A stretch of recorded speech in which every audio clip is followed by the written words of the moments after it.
All right. Welcome to the podcast. How's it going? It's going good, man. Awesome. I'm glad you could make it. I'm here with Bone, aka Aaron Case, a good friend of mine and a friend of the show. You've been on the show a couple of times. Fishing is your area of expertise, among other things. Yep. And what a season it's been. The last few months, weather, as you can tell outside, is like blowing like a bastard right now. Yep. But weather has created havoc. It has. It has. Actually, when I was driving down the driveway, that's the first thing I said. I'm like, this little lake looks like Lake Huron right now. Like, this is crazy. I don't think I've ever seen this lake this rough before. Like, it's Whipping. brutal. Well, you know what? You're right. And I just got off a meeting and was telling them about I've never seen this in my lifetime.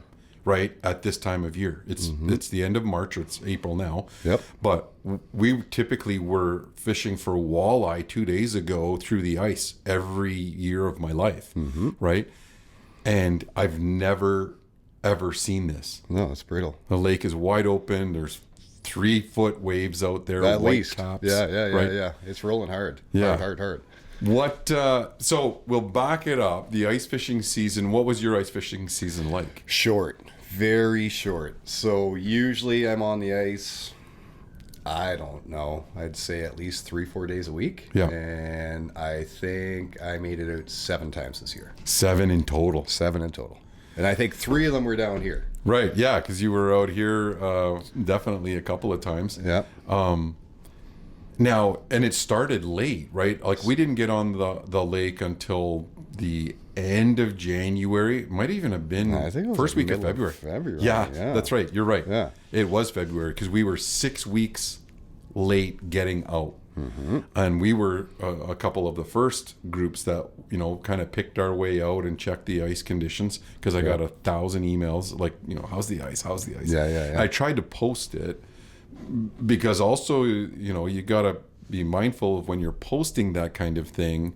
Well, you want to make it safe, right? You're just, and I always prefaced it with no ice is safe ice, right? Like, That's 'cause it number isn't. one. That's number one. You don't want people going out and say, well, Neil said it was safe. Yeah. It's like, listen, there's 4 inches where I went or 5 inches where I went. You guys got to go out and check it, right? Yep.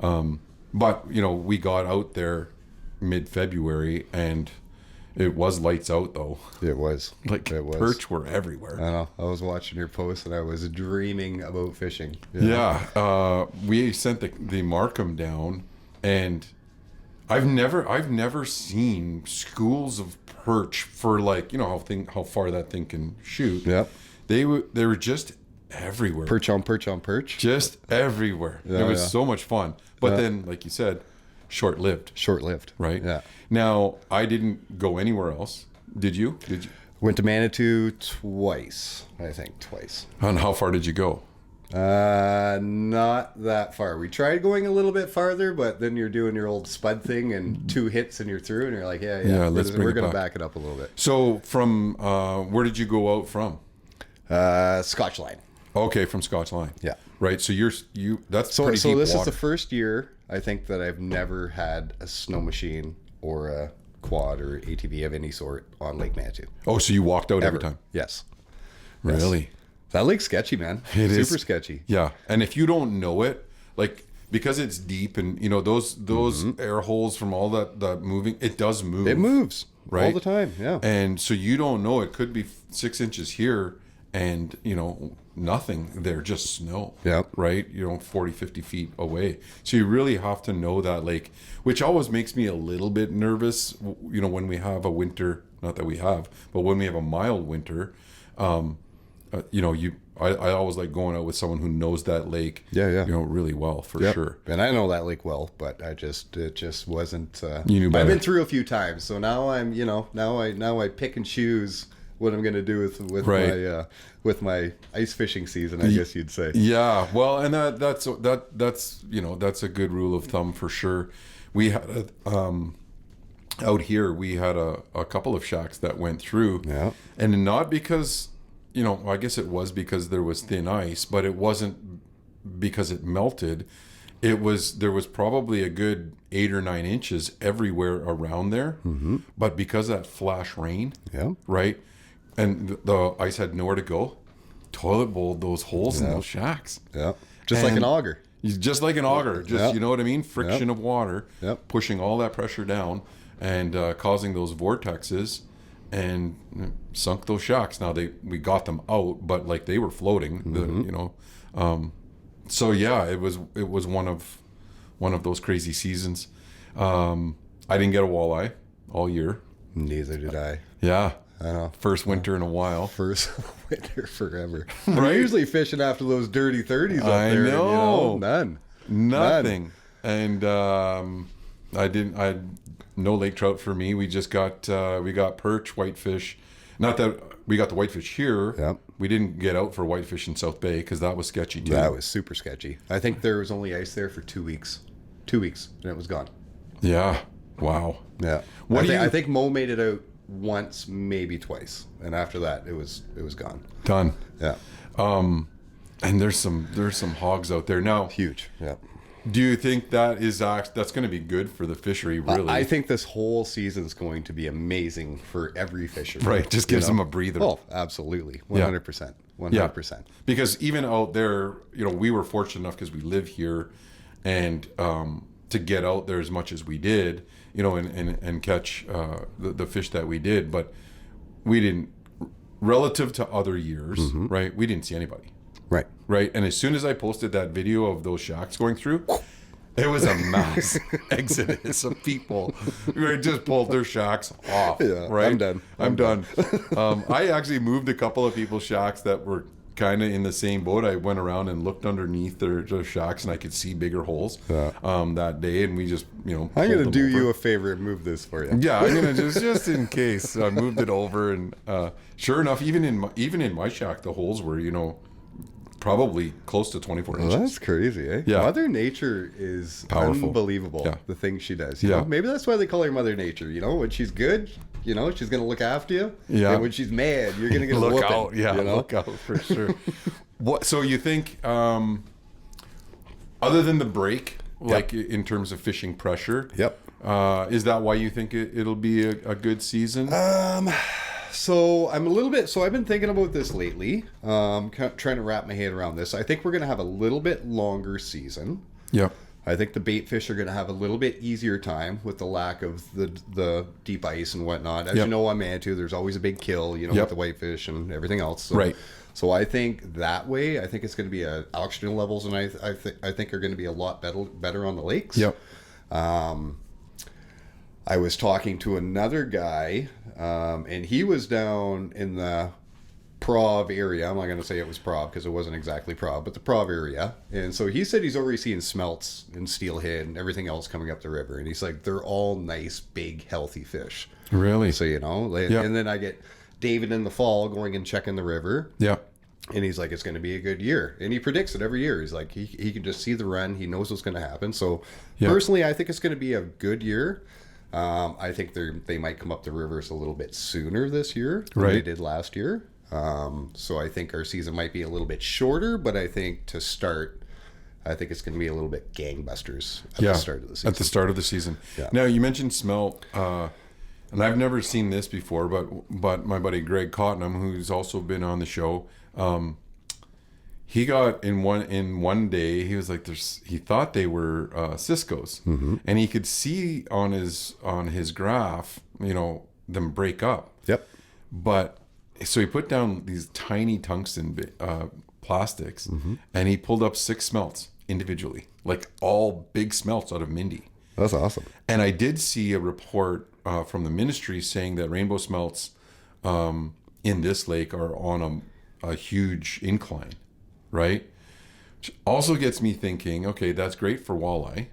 They get more food. That's about it, though. Well, unless, and this is, I'm a little bit conspiracy theory here, is how the hell are these splake getting in here? So, I've talked to you about this. So, I think it was a bad drop. I personally think it was a bad drop. You're not buying my conspiracy theory? No. I don't. Damn it. Either there are these tunnels that everybody's talking about, and they're getting here maybe down in the creeks, but there's too many of them for that. Like I don't know. There's too many big fish for them to come in. I think I looked at it. They drop 1,000, Yep. right? So if they were to do the creek theory and come down over that, the Otter Lake Creek, Yep. which is a very shallow, like it's a super shallow. There'd Like, it's a be like a creek. super short window for them like to do that. 2 days. Yeah. So they would have had to drop. They would have had to get sucked in over the draw. Yep. And then make it all the way down there, which is a good kilometer. Yep. Right? Yep. Down a little tiny creek Yeah. into a great big lake. It's 43 kilometers around. And then survive until they're 6, 7, 8 pounds. Right. It could have been after a long weekend on Tuesday morning and he just got his coordinates wrong. Who knows? Who knows? I don't know. Maybe he just flew over the wrong lake and dropped them all. What do you think? Do you think they're planting them? So then I'm going to back it way up. Now that I'm in a conspiracy theory. All right. Is that, there's cougars on the island, right? There's Yeah. mountain lions here. Yes. Right? Yes. How did they get here? And we asked, and I talked to M&R specifically. I won't name names. Yeah. They're like, absolutely not. That never happened. Yeah. And then they did. Brought them here. They put them here. Right? They did. Yeah. And I'm like, and where do you think these frickin' things live or want to live? Would they want to live in our backyard on the escarpment? Yep. Of course that's 100%. the perfect place for them to ambush deer. Yep. Right? So, I'm just, you talk to the ministry and but that's the ministry, right? So they're not going to let you in on all of their secrets. And I just would hate to see a lake that doesn't need splake, like our lake, we call it our lake, but like Lake Minnemoya, right? That has pike, a good population of whitefish and, cisco, a great population of perch. Yep. It does have good walleye if you change your strategy, of which how to fish these fish. Here, it has a good population of that. It's got good burbot. Yep. Right? I've heard people catch rainbow in here. It's got smelt. Like, it's got bass. it's got a bass. great bass fishery. Smallmouths are awesome. I do it, every other day in the summer from a paddleboard, from the boat.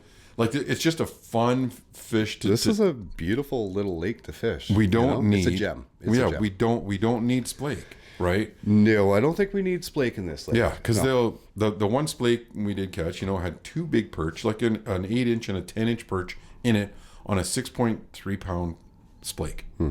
Right? It even has there are brookies in here on the far side on Hare Creek from the golf course. Like, you see them in there, so they don't come out very much, but they're in that creek system. So, what more do you want out of a relatively small lake? It's the 3rd largest on the island. You don't want to break it. You don't want to break that. Like, let it be. Because it's been good forever. Right? My uncles, even with the netting pressure that it gets from the First Nation fishery, which I think it's minimal. It's minimal, right? One, people used to do it, and it was all sustenance thing, and people do it to exert a treaty right, and so be it. Like, I'm okay with that. Not enough people do it to take a chunk out of it.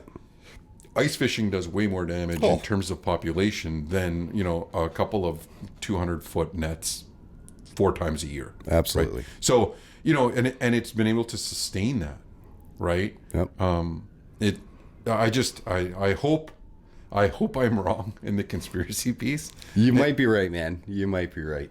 Because it just doesn't make sense for us to catch those fish regularly. Like, you always you'd send me the pictures and you'd be like, what is it? What is this thing? I'd be like, well, that's a blah, blah, blah. And you're like, no, wait, that's like the 3rd one this year or whatever, right? Like, craziness, right? Because I'm hoping, and when I sent it to someone at the ministry, they're like, that's a bleached brook trout from Hare Creek. Yeah, right. Bullshit. Right? Like, I'm calling bullshit. Like, tell me, I know it's a splake. Tell me it's a splake. Right? Anyway, I mean, it is what it is. I hope that that's not the case, because this lake is, it is a great lake, and as much as the population, there isn't any more lakeshore.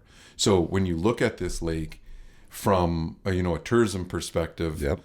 On a busy day, like go out here in the middle of July. It's snake ass hot outside, and it's busy on that lake with 6 boats. You don't see many people out there. Yeah. So it's not like it's this influx and everybody's gonna come here. It's like if you are gonna come here, you're gonna be here for a few days. Catch your fish, and if you think they're easy to catch, well, try catching some walleye here. If you don't know how to do it, you're gonna be trolling. You're gonna be humbled real fast. So I'm like, bring it on, but don't bring more. Bring more fish. Yeah, don't bring things that you don't need. Yeah, for sure. So in terms of the weather, and I know I've talked about this with Jesse quite a bit. In terms of the island in general, right? When you're driving around, like you go through La Cloche, you look. I know you're thinking the same thing as I'm thinking. Is man, the water is low, super low, right? low. So the effect of that on salmon and rainbow. What is your prediction? So salmon and rainbow, I personally don't feel like it's going to affect too much. Okay. I mean, they're deep water fish, right? Yep. So they go do their thing. They just follow bait around. That's kind of what they do. But with bass and spring walleye, like I think spring walleye might be a little bit of an issue. I don't think a lot of them are going to come up the rivers this year. I think there's going to be more shoal spawning walleye this year than there has been in the past, just because of the water levels, water run. There's no runoff this year. There's no runoff. No runoff. Pike, I don't think it's going to affect too much. But I think the big ones are going to be the bass and the walleye that might get a hit. But my own, as long as the salmon can get up the river in the fall, I think we're going to be okay. But then you see David posting those pictures. What was that, 3 weeks ago? Like, did you see how shallow Michael's Bay was? It was crazy. Crazy shallow. Crazy. Like I'd be worried taking my big boat in there.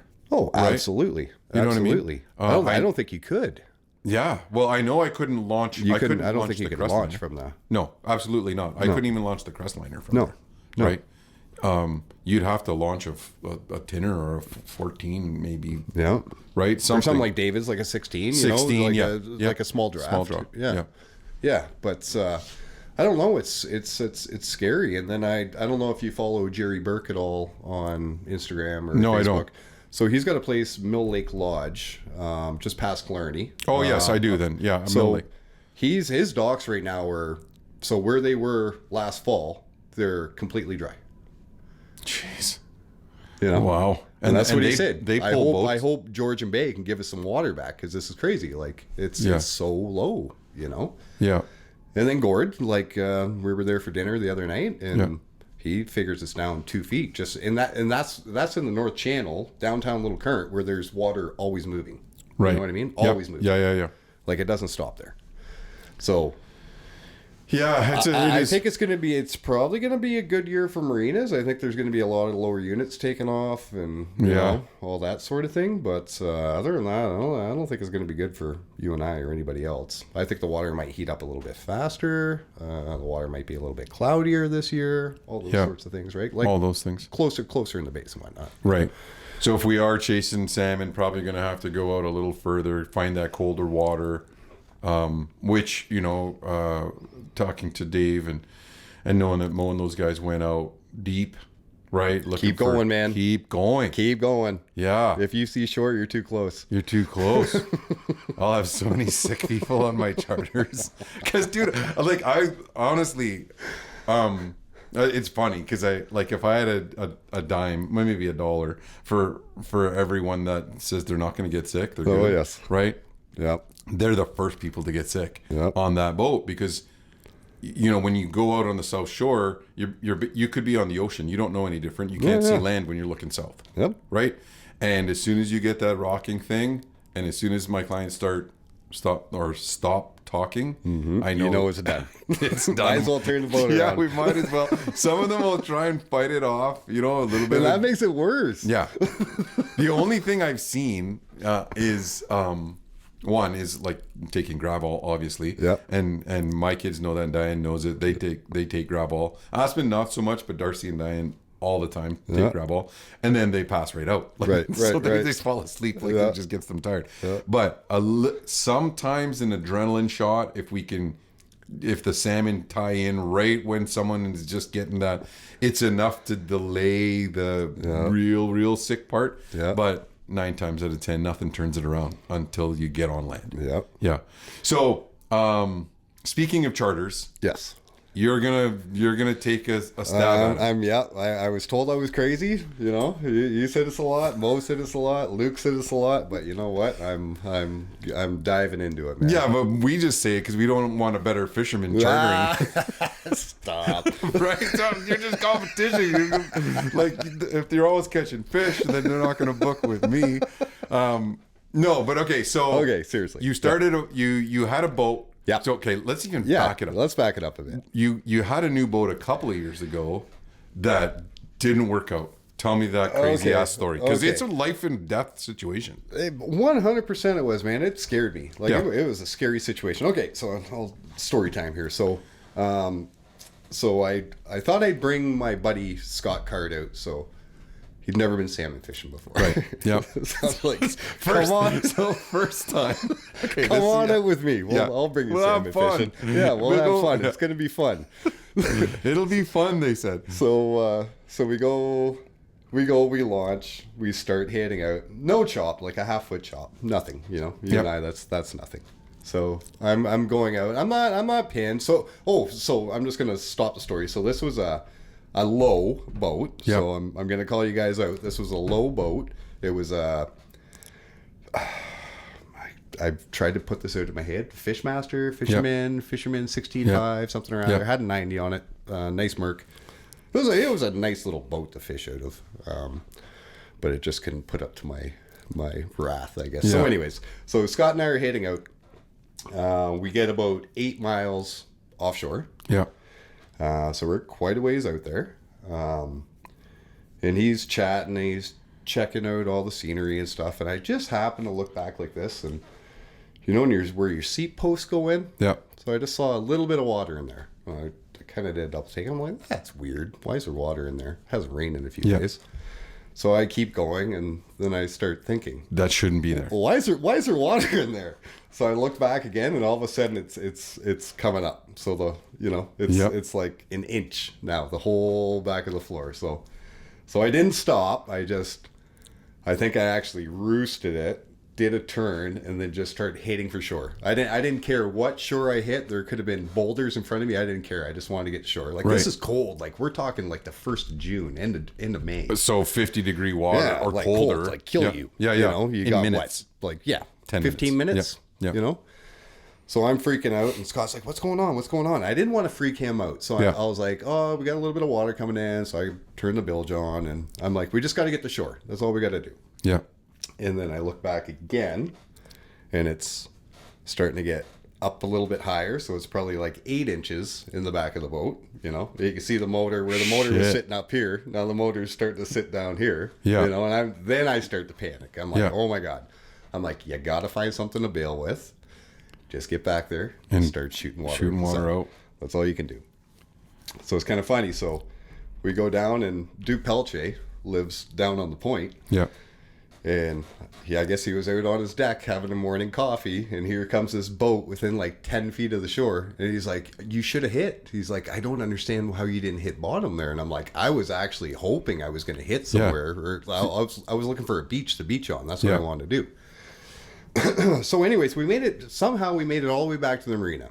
Yeah. Graphs are still working, motor's still running, everything's still going. Bring it back. I pull it up on the launch. I'm like, I'm going to get out. I'm going to get the boat. As soon as I get the boat within a foot or two, I'm going to push you out. I'm going to back the trailer on, and I just want you to give it everything it's got. Yeah. Well, when he did that, it was so heavy. It'd only go a foot and a half on the boat. Yeah. Broke the winch strap twice trying to get it up. It was so heavy. Yeah. Right? So we pull it out. And this boat had a 18-inch gash down the gunnel. On the side of the gunnel. So with these lows, they're kind of laminated boat, right? Yeah. And it's just like one shitty little weld down each side, and that's what kind of holds them together. So that was the low. So it was very disappointing because that was the start of my salmon season. It just started June 1st, you know, Yeah. in May, June, started June. Like, so I was like, what am I going to do? Like, I've got this boat, still making payments on it. Now I'm going to have to deal with insurance, Yeah. you know, so call the insurance company. They're like, oh, we're going to have to send people in to come see this boat, blah, blah, blah. Send a person in from the East Coast, send a person in from the West Coast. You know, for a $40,000 boat, I'm like, you're spending more on these guys to come Travel check this boat out than it is to just pay me out on it. So anyways, but in the meantime, I was like, I'm going to get a boat that's going to last me, I'm going to say a lifetime, because Crestliners are amazing boats. So I bought a Crestliner Commander. Right. And that boat has been awesome. Lights out. Yeah. Awesome. And you bought one. I did. I bought that boat because of yours. Yeah. Right. I love the West Coast setup. Yeah. I Cab love forward. That. Yeah. Lots that of room. Big weld on the front. Stabilize the shit out of the whole thing. It doesn't ride like when you buy a Legend or a Low, and you know what I mean, and you get into that chop and everything gets rickety and whatever. Those Crestliners do not do that. No. Go. Right. Yeah. They're just steady. Yep. And I love that about the boat, and I love it, especially when you're chartering. Oh, absolutely. Right, because you know it's also deep. Yep. Right, so people feel secure in there. Yep. You can do every species. Yep. Right, it's a great walleye boat. Yep. I love bass fishing on it.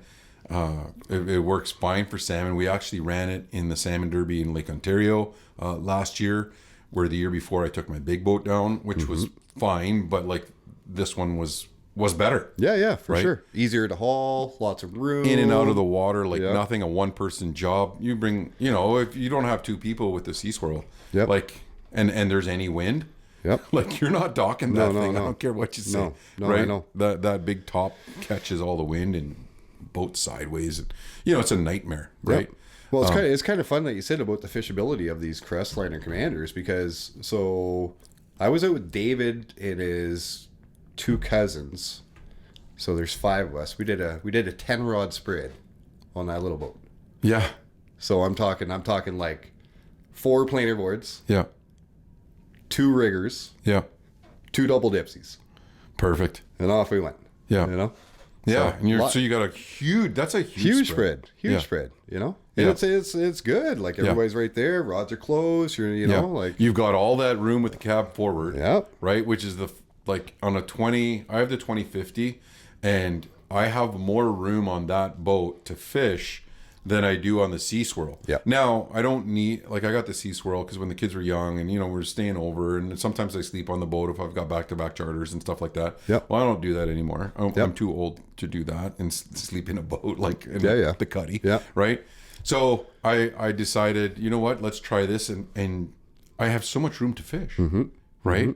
It's a great, they're great units, and that's what I like, and that's why I want these Crestliners for the charter boats. It's because your clients are right there too. Everything's, you know, you're not over here and over there. Like everybody's tight, everybody's making conversation. You know, besides like you say when people get sick and then everybody goes quiet and you're just kind of talking by yourself. Yeah, you're just trying like, it's okay. Everyone, it happens to the best of us.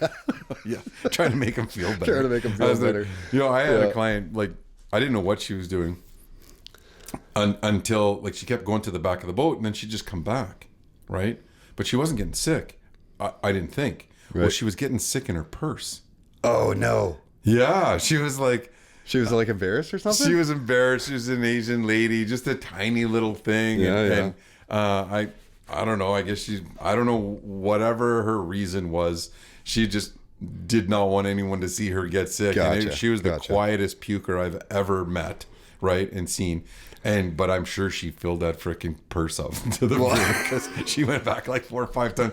Finally, I'm like, "Are you okay?" And she's like, "No." And I'm like, "Do you want to go in?" She's like, "Yeah." Take me home. Let's go. Right. But yeah, I think I think they're a great unit to fish out of for sure. Now, so why charter? I know you did, and I love you for it. You started taking out some youngsters. Yeah. Just as I know, because I referred a couple to you just out of the goodwill, right? Yeah. What made you want to? Well, you know, so like my family, we didn't have a lot of money growing up, right? So we had this shitty little tinner with this shitty engine, you know. We didn't even have downriggers or anything else, wire line, you know, our old shitty line that if you never hooked change. it wrong, if you'd break off, you know what I mean? So I was like, I'm in the position right now where I want other kids introduced into fishing, and I want to make this fun for them. Because don't get me wrong, I had a blast, man. Like, that was my summers, was spent on boats, you know. I was wirelining though. Like, I was old school, you know what I mean?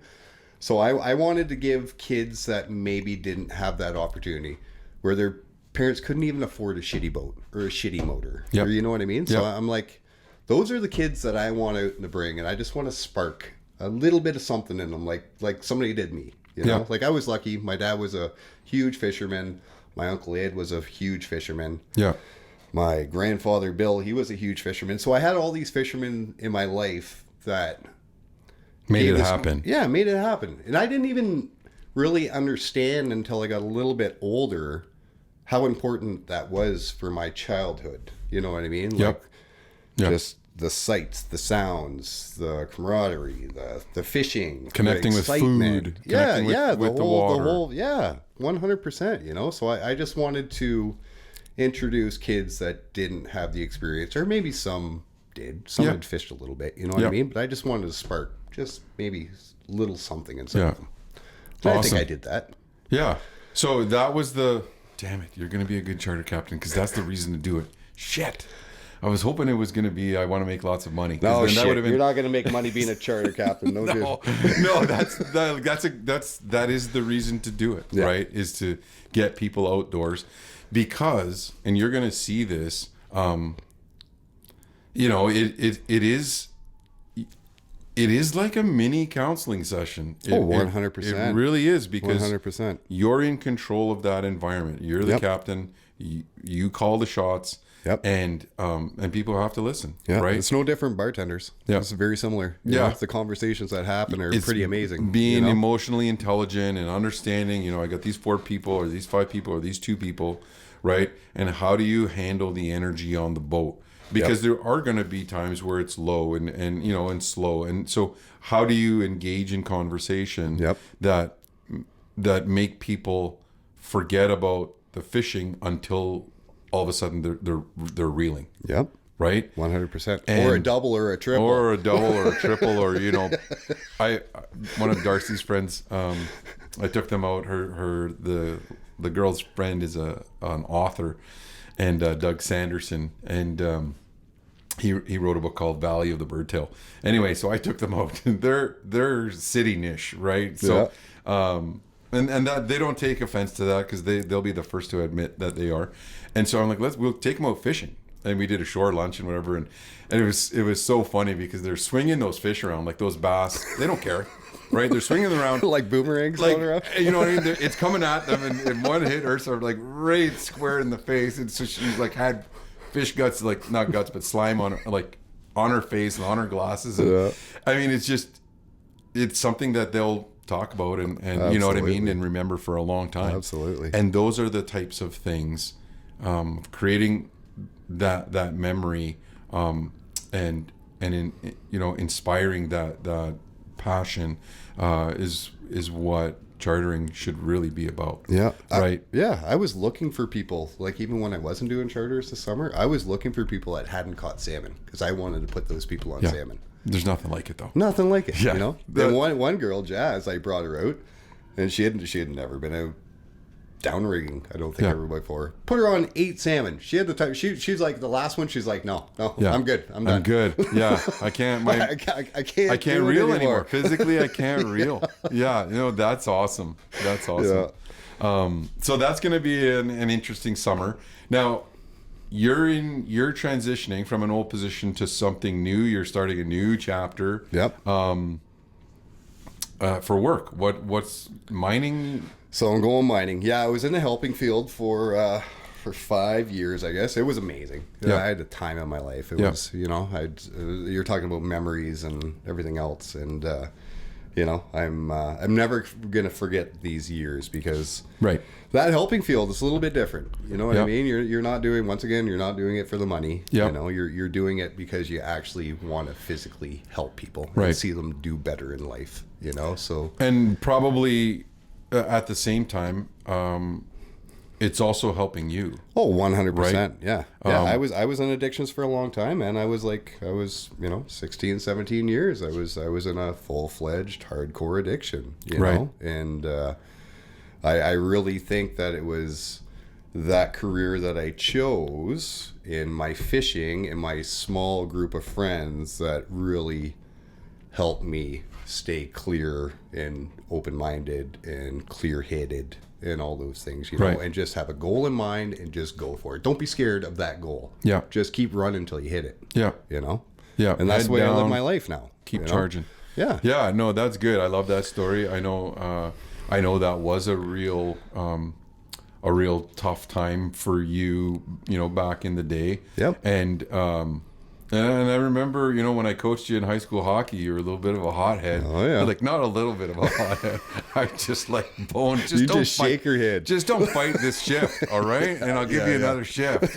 Yeah. Like, If not, you're sitting on the goddamn bed. yeah, no, for sure. And, you know, that's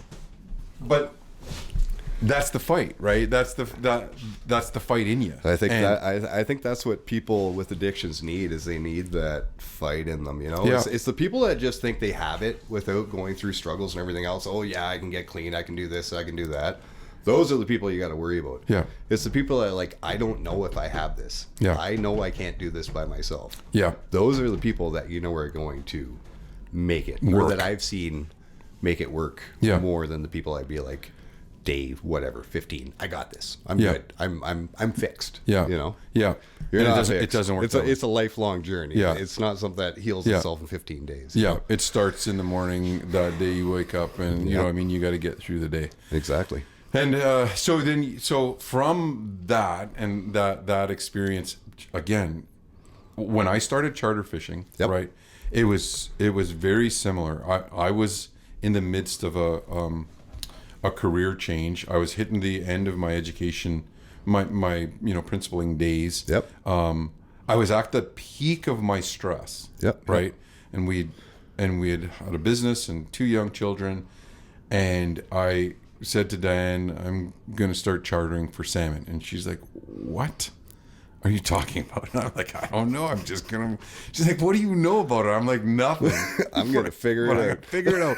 And she's like, you only have 2 months off. I'm like, yeah. So I'm going to do this for 2 months really hard. Right. Yeah. Yeah. And I had nothing left in the tank, Yep. or I thought.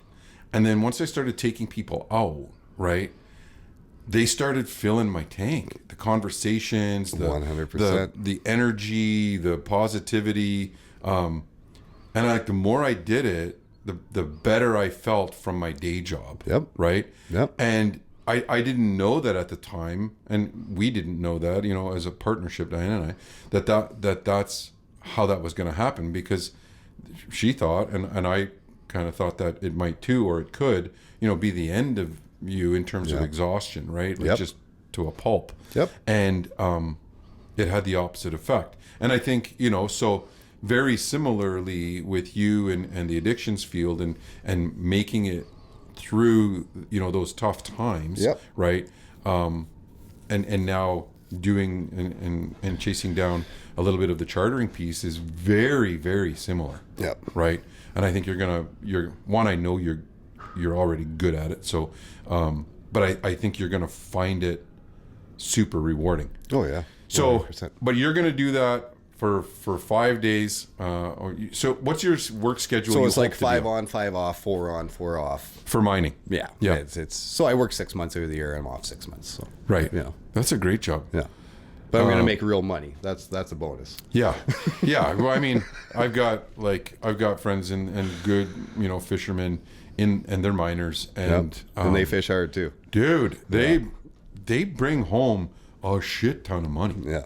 Yeah. Like more than any teacher I know, right? Like I'm when you start talking in overtime and how that Bonuses works, and all that bonuses, stuff. nickel Yeah. bonus, and Yeah. I didn't know what that meant until a couple of my chums started telling me about it, and I was like, That's ready more to than call your wage. bullshit. I was like, these guys are freaking raking it in. But I mean, how good for them, right? Yeah, like yeah. that's perfect. They work hard for it. You work hard. Yeah. So, no, that's awesome, and you're gonna try and take a shot at that. Now you have your Common Core, or what do you Common have? Core, yeah. So I did that back in 2014, 2013, give or take. Now, what's Common Core? What So is it's it? just an underground mining course. So we're down there for, I think it's 8 weeks actually. You're underground, learning all the trades and Like, do you legs do? and Will you stopers be in charge of blasting and stuff like that, or how does No, that you work? kind of usually have one job unless you're on with like a contracting company where they might get you doing a little bit of this and then a little bit of that. But Right. You want it. I want to be on the face. That's where I want to be. Oh yeah? Yeah. Like down in the Down in the trench. trenches, man. Yeah. Go hard. Yeah. Really, eh? Yeah. Gee, I'd be a little bit claustrophobic. Yeah, it's a little bit different down there. I bet, because some of those places are thousands of feet deep. And mind you, I was in a training mine, so I wasn't that deep. But Okay. I hear it's Oh, it's, yeah, it's but you're- hot, it's wet, Hot, it's yeah. dark. That's the thing. It's hot as shit in there. Yeah. Yeah. But no, that's good. Then hey, there's tons of mining going on. I just saw it's booming. the gold mine up in Cote. They did their first bar, right? You see that? Yeah. Right? That's Yeah. impressive. Yeah. Right? What they say it was $5 billion to get that mine going or something crazy. It's crazy. Yeah. And there was two mines just combined up by like Dubreuilville, where they're putting out. I think they're increasing their production to 100,000 ounces by 100,000 ounces a year. Yeah. I remember I was up north, and I'm actually going back up there in the next week or so. But my mentor at the time was a guy by the name of Bob Rush, and so he was hired by the First Nation to just be a mentor for principals, right? And was a consultant, kind of like what I do now. Yep. And when I was up there, so we're talking, 25 years ago, I said to Bob, geez, Bob, what should I invest?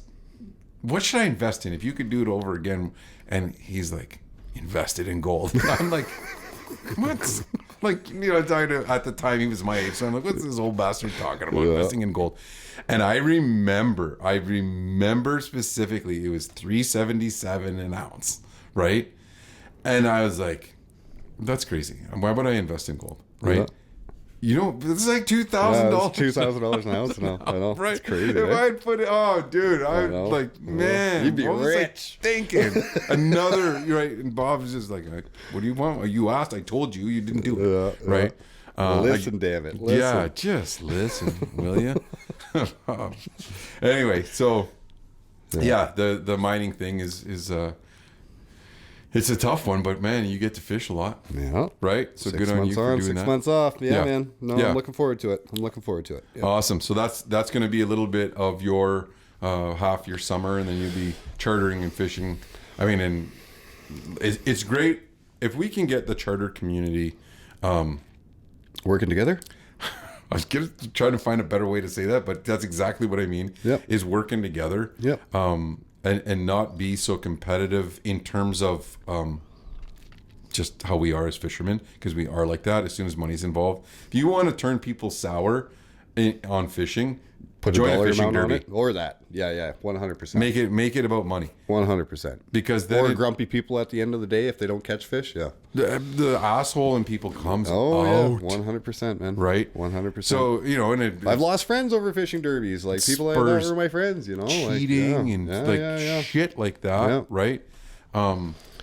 So it would be neat to try and figure that out. Now we actually, with me, you, and Luke, and I think there is a shot there that because I think we're bigger than just charter fishing. Yeah. In terms of friendships and For stuff sure, like that. for sure. But it would be nice to be able to make that more of a pleasant workspace and network. Yeah. Right. So Networking. It's all about networking. Yeah, right? I think the more of us that are of that mindset, the better it will be, right? 100%. Where are you catching fish? How you do, like, what's going on? What's hot? What's not? Yeah. Those types of things are important. And when we're not chartering, people are sharing it all the time. Mm-hmm. Right? Yep. But you know, in a derby, the radio just shuts down. Yeah. Right? And Radio silence. We forget why we're doing it. We want to catch fish. Yeah. We want people to have that memory. Yeah, that right? experience. Yeah. Of what it's like to catch fish with their family, or you know, catch their biggest fish, right? And it gets burned into your long-term memory. I have people that I meet I met them. I have no idea who they are until they said, I did a charter. We caught that 18-pound, blah, blah, blah. Right.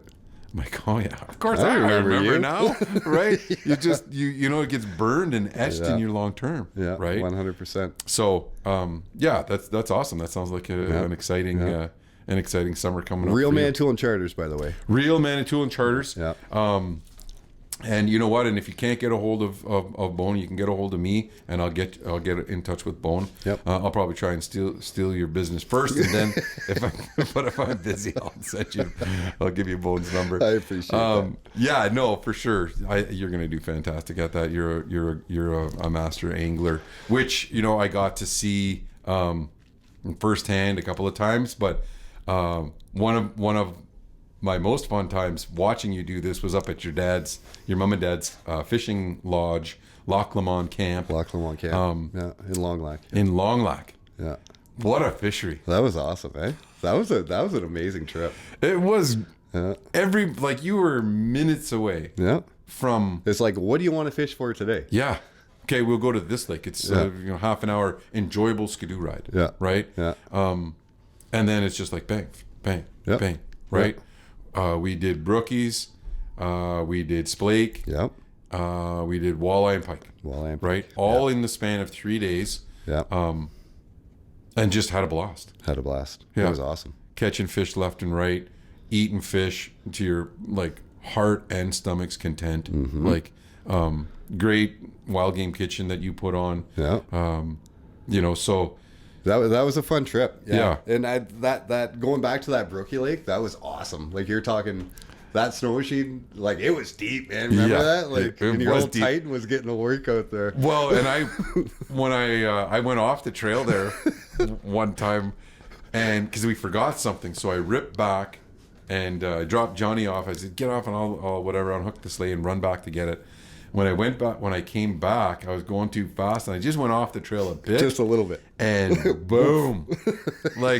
You know, I was 5 or 6 feet down in snow. Yeah, for sure. Right? We were. Glenn and I are like, where are they? They should be here by now. No, we were digging out for 40 minutes or whatever it was. The laughs on this trip. That was awesome. No, it was great. Now, did your dad sell the place? Please tell me. So he did. He did, eh? So he sold. Yeah. Yeah. Yeah, so they retired.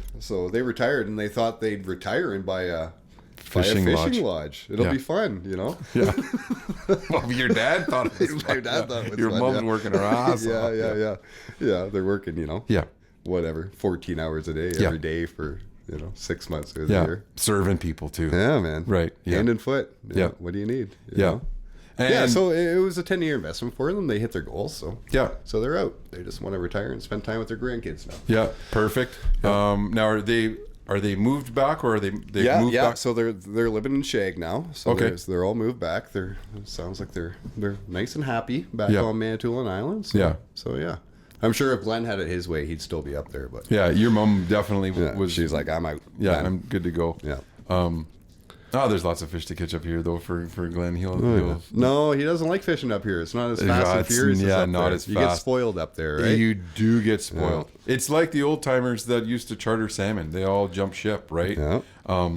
Because of how it used to be, right, and how it is now. You got to work for them now. You're not getting 10... a 15-pounder, getting 10 of them is like, whatever, it's okay. Right? Versus... what we have to do to try and catch a limit. So I kind of get that. I hope for me, and the show is kind of like that. It's a fine line, and chartering will be like that too. Of what's work, because people say, oh, you must have so much fun, or like you get to do that for work. And don't get me wrong, it is fun. It's super right? fun. But it's work too. But it is work. And, Yep. you know what I mean? And I really took a stab at it last year of like reducing the number of trips. Because if you can do 3 trips a day, if you're really clever and want to do that, you do a 5 to 9, right, Yep. in the morning. You do it 11 till 4, Yep. and then you do a 5 to 9 again. Yep. Now that's a $1,500 day, and you're on the water. It sounds fantastic. Yeah. But try doing that a couple of days in a row. Up at 4 o'clock in the morning, not You're getting bait sleeping till on the 12 boat. o'clock at You know what I night mean? or that. Yeah. Yeah, you're gassed. Yeah. Right. So it's that fine line. And last year, what I ended up doing is that I fished in the morning most of the time here. Yep. I did 1 charter a day. Yep. That was kind That of was my your goal? just to do one and try and organize it, not try and just cater to everybody that called. Right. It was like, I got one opening today. It's booked. You want to go tomorrow morning, or Yep. like, because then that allowed me to do the shit Your I like stuff. to do. Yeah. We were wakeboarding in the morning. We were paddleboard fishing in the morning. Maybe going out for bass, Yep. right? On the crest liner. So, and I found I was just more balanced that way. Absolutely. And Yeah. but you always got that nagging in there of like, It's like, hey, I you wonder got- if they're getting them this morning. well, that and there's $80,000 left on this boat. Right? that I gotta too. pay off. That too. Right? Yeah.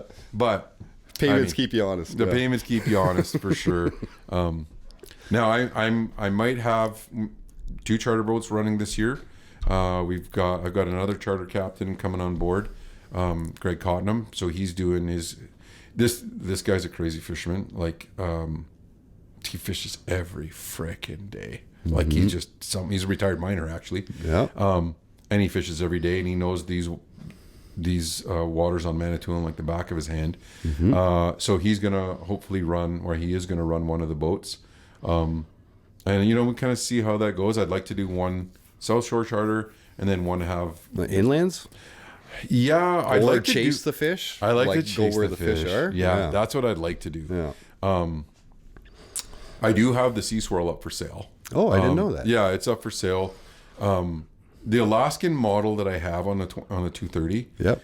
As much as those early June and late September fishing trips, I really enjoy that Alaskan all glassed in cab. Yeah. But holy shit, is it hot? I bet it gets hot. Right now, the other striper, it was- you could put it up, but Yeah. you could also take it down. Yeah. Right, and you can let that air come through. This one you're stuck. It's made for Alaska. That's why they call it the Alaskan, right? But I love the boat. It's a nicer version, you know what I mean, and whatever. I'm not using the cab as much, right? So that's why the Commander feels so much bigger. And so I put it up for sale just this weekend. Got a couple of people that are interested, and if I do get that, and sell it, maybe I'll find a different boat. I've been looking at some center consoles. I got mixed reviews on them. I know. Tell me why. I'm doing my research. I just don't like something in the middle of the boat like that myself. Yeah. I feel like you're always got weather around you. You can kind of tuck, but you're the only one that's tucking. Everybody else is out in the element. Yeah. You know what I mean? Yeah. I find they're really tippy if you get 2 or 3 guys on one side. Like say Okay. you're netting a salmon or something. You get Yeah. 2. You even get a guy that comes and looks at that, and then all of a sudden you're doing one of those. You know what I mean? Right. So I don't know. They're nice. They're fun. Don't get me wrong. Like Yeah. they're beautiful to go for a cruise in, but fishing, yeah. So this is my thing, and I find you don't have that much room on the back deck when you get that center console in the center of the in boat. the center. Yeah. So I looked at a couple. I looked at a Stingray 253, a real gorgeous boat. Twins on the back, twin Mercs. It is like more of a day boat. Yeah. Right. Kind of thing. It has a big front deck. It has, you know what I mean? Like a so you got casting deck all of that almost on it. space. Yeah. You put the table down, then it becomes an actual deck that you could fish from. It has that self-leveling piece in Okay. there, which is a neat feature. That's handy. Yeah. But I do feel that nakedness of the boat. But if I were trying to do, what I'd like to do is that Killarney run. right? A middle of the day run for people that, for 6 people, because you can't.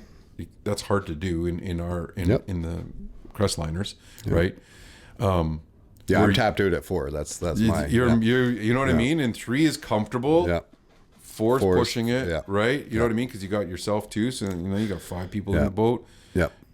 I'm always nervous when people are near the throttle and all that kind of shit. So it is that.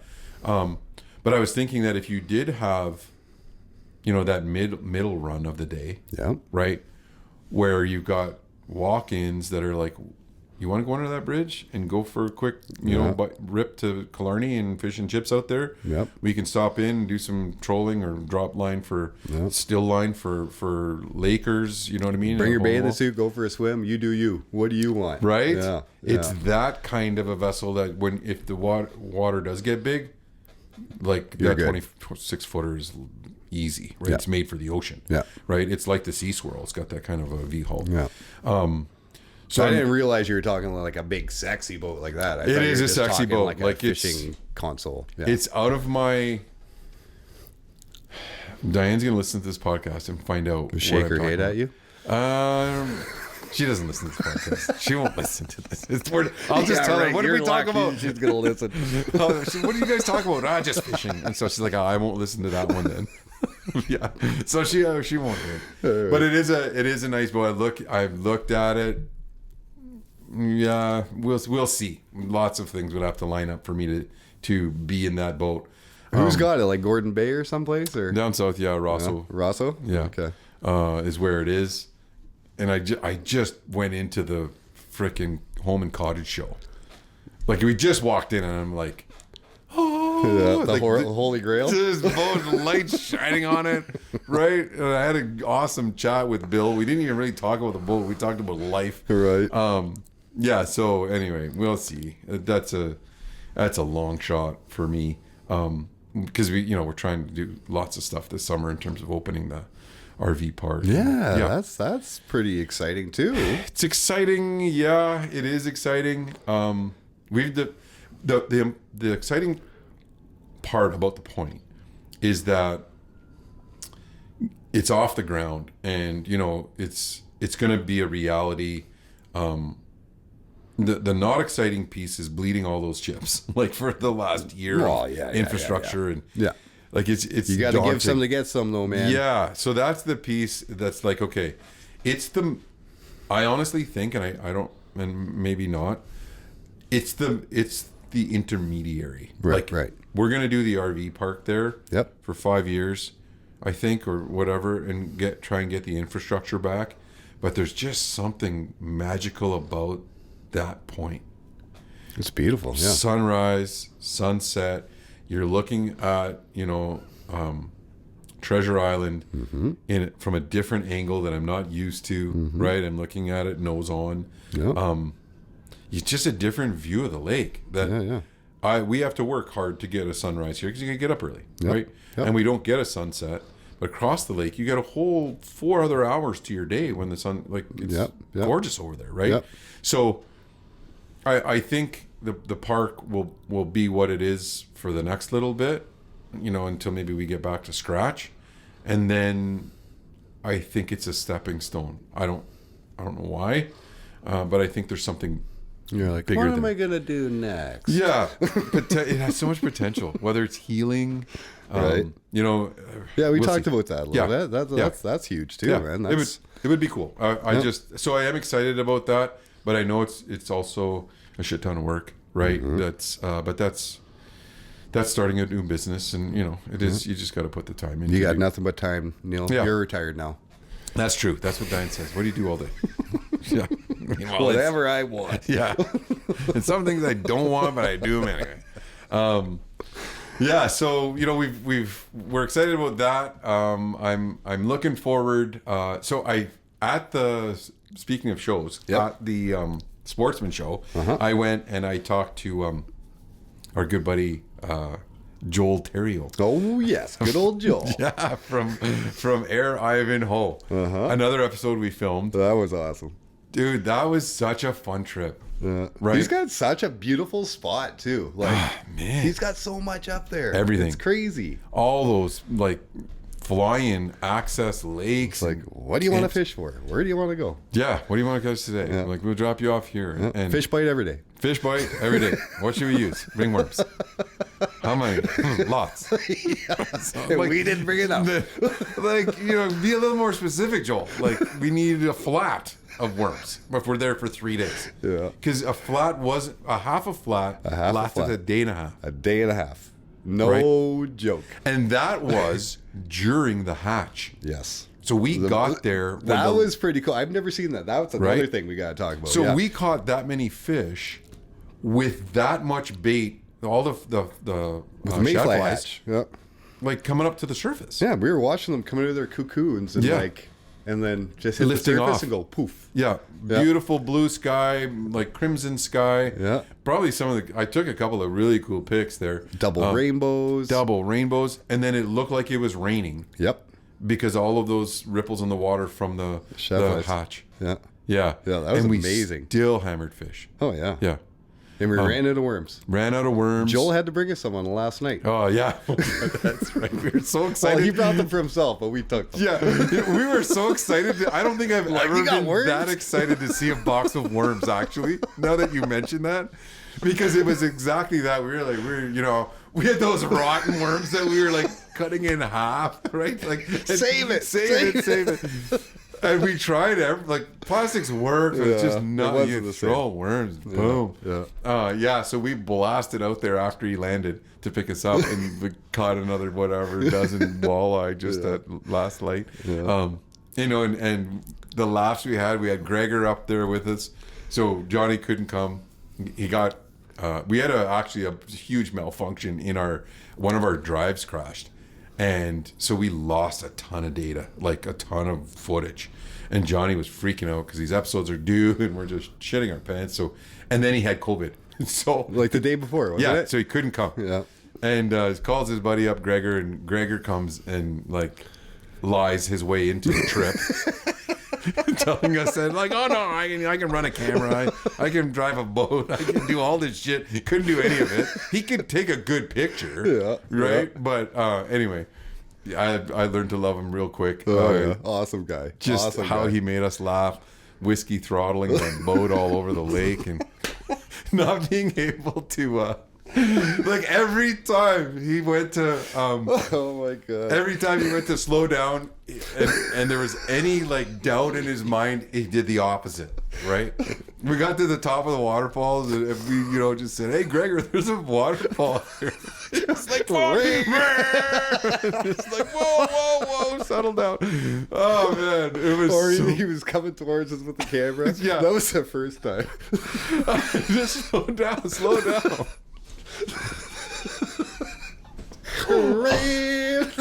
every time both Neil and I at the same time. Fucking whiskey throttle. Every time I tell that story, man, I relive it and I laugh. Oh, me too. Just as hard. Just what brings tears to my eyes. It does. And oh man, he's such a good shit. Oh, that was awesome. It'd be hard to go back without him. Yeah, exactly. But anyway, so I did talk to Joel, and he's like, that was the first thing he said. When you coming up? Like, when? And I'm like, well, what do you? I asked the same stupid question again. Like, when's a good time? He's like, fish fight every day. I'm like, that was dumb. Why'd I ask that? So it's just a matter of linking that schedule up, and maybe that's something we can do. Yeah, for sure. Over, when you've got those 5 days, because he's just like, come whenever. Yeah, right? And head up there and try some of that. And fish for whatever. Yeah, fish for whatever. Lakers, brookies, splake. Yeah. Specs. Yeah, I think taking us to a different lake, and we did the walleye pike thing there. I think we go to a different lake that has some different options for us. And we got some bass too, didn't we? Oh yeah, we did get bass too. Yeah, that on bass, the last day nice there was bass. some chunky, you know what I mean, short, chunky, heavy fish. Yeah, I don't think a lot of people fish for them up there. No, I don't think so either. They're going up there for walleye. They want to catch hundreds, and you will if you go there. Yeah, that's a very cool lodge. That's an awesome lodge. Yeah. So we're excited to do that. What do you? So we always do these things like at the end where we talk about a rosebud thorn, right? So a rose being something you're thankful for or you're excited about. A bud is something you're looking forward to that's coming at you. And a thorn is, like a thorn, something that's a little bit of an irritant, but you'll get over it. If you had to put it into that context, what would you say your rose bud thorn is? No particular order. Okay, well, my rose is my daughter. I mean, I just look forward to spending time with my daughter. Yeah, you had Easter with her yesterday. Yeah, I had her yesterday, so that was amazing. You know, so that's probably my rose. Bud's something I'm looking forward to. Yeah. I mean, I am looking forward to the fishing season. I'm not gonna lie. This ice season was so short. Like it was almost depressing. You know what I mean? It was. So I'm just looking forward to getting out, putting some time in, catching some fish. Yeah. Having that relaxing time in the boat. You know, getting back to 2 neutral. hours or 12 hours or whatever it is. You know what I mean? Just doing me for a bit. Yeah. You know? What are you going to target first? Lake trout. Lake trout. Lake trout. Okay. Yeah. Yeah. Yeah. So that'll be Friday. So my cousin Sammy and I were out this past Saturday. We got a few. So right now is Lakers, and I love my SA Lakers. That's probably one of my favorite times of year. You know, I look forward to it every year. So now, are you targeting bigger fish then? What are you targeting? No, Eaters? just whatever bites, hits, man. Yeah. No particular order. Big, Where small. will you fish for that? Lake Manitou. Okay. Lake Manitou. Now is all the ice has gone out of Manitou, or is it still? It should be after this big blow tonight. So I know the northwest side, Newbies Bay and area, it was still jam packed. That like nothing had let go, but the rest of the lake had let go. Yeah. So I know after this blow, it'll get it out of there. It's going to be gone. So yeah. Okay. Yeah. Now Manitou, I've talked to people and they're like that. May walleye Manitou, there are monsters there. Huge tanks, like 18-pound walleye. Yep.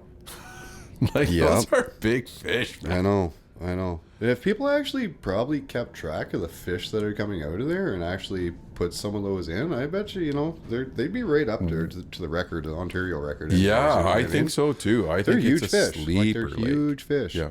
And it has everything too. It has all of what this lake has, and then you're adding lake trout in there. Yeah. Right? Yeah. And a real good population of monster lake trout. You know, there's 20-pounders in there plus. Big fish. Oh yeah. Right. And then look at Manitoulin Streams putting all those, those brookies in there. Brookies. That's amazing the work that they're doing to put those fish in there. Yeah. And apparently there were native there, so they're just trying to get them back, right? It's a repopulation of that. So that's huge. Yeah. That's huge. Awesome. That's and I'm with you on that, bud. What about a thorn? What's a thorn? I don't know. It's just slowing down a bit. I think looking at the bigger picture. Yeah. Actually smelling the roses and not getting stick by the thorn. You know what I mean? Just kind of seeing the whole picture and just coming down a little bit. Yeah. Yeah, and that transition from one career to another one is a little bit daunting. You know, there sometimes you're thinking, shit, is this the right move? But my thing is that every time, and this was something that my mom taught me and my dad as well, and it's what I try and do, when we're coaching or when we're teaching or when we're whatever, is just keep making decisions that allow you to do a little bit more of what you love and a little bit less of what you don't, right? So when I'm talking to Johnny or younger guys I work with the show, they're asking, should I get this or should I do that or something like this? And does that improve the quality of your life or does that take away from it, right? And the things that make your life better and make you happier, right? Then keep making those decisions, as little as they may be, right? And spending time on the water, getting back to center. Those are always that's always a great idea. That's good. I think it is hard to be in that helping field for as long as you were and not feeling burnout. And Jesse is the first to admit that. I mean, he did that for a year and was like, tapped. Right? So, you it's know, a tough career. It is tough, right? Mentally, physically, emotionally, you know, drains you. So, you know, I'm happy for you. I think that was a great move. And you're making some good decisions to do more of what you love. And I know for a fact you're a great fisherman and you're a good person. I love hanging out with you and hearing, you know, your stories and watching you spend time with your daughter. I think that's a great idea as well. Yeah. I appreciate that. I look forward to our next adventure. I think possibly going up to Air Ivanhoe. We'll do something. We'll do something that's fun. I look forward to it. Every time you should be like, let's do this, let's do that. I'm like, I'm in. No questions asked. That's awesome. As always, we're going to be fueling our passion and fueling the fire, and we're going to get outdoors. Thanks, man. Thanks, Neil.